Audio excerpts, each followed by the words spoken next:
ओ दुनिया बेबका थई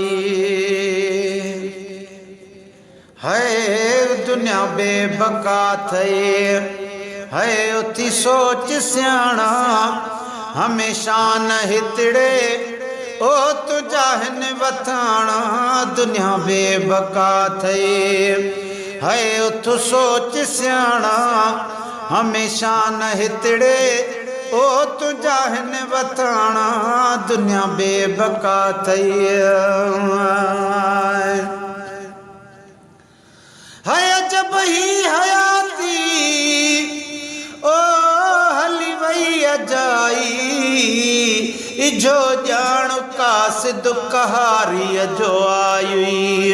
वलर ॾिसो वही व्या तोखे समझ न आई, मारे मौत क्या हिने ओ कई भीग भाणा दुनिया बेबका थई है। उथी सोच सियाणा हमेशा न हितड़े, ओ तुझा हिन वथाणा दुनिया बेबका थई।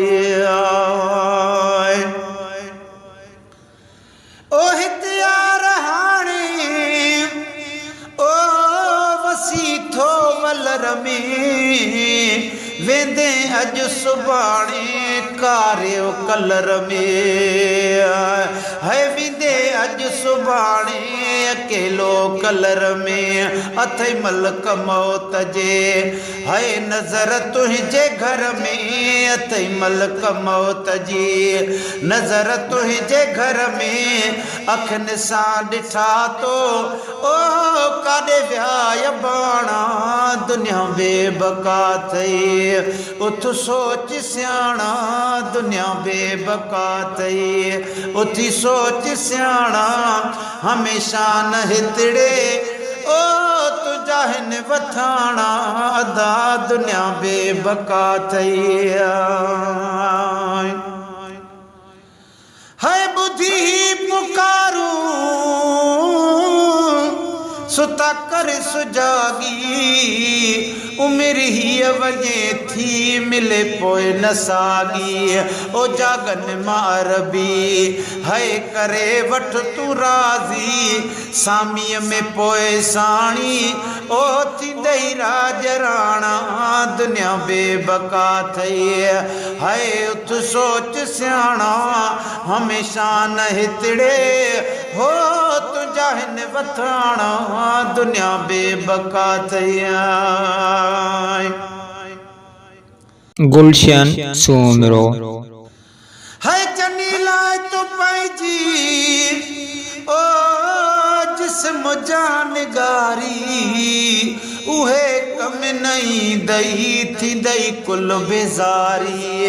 हथन साण हली से वसाई दैवारी, हथन सां हली से है वसाई दैवारी।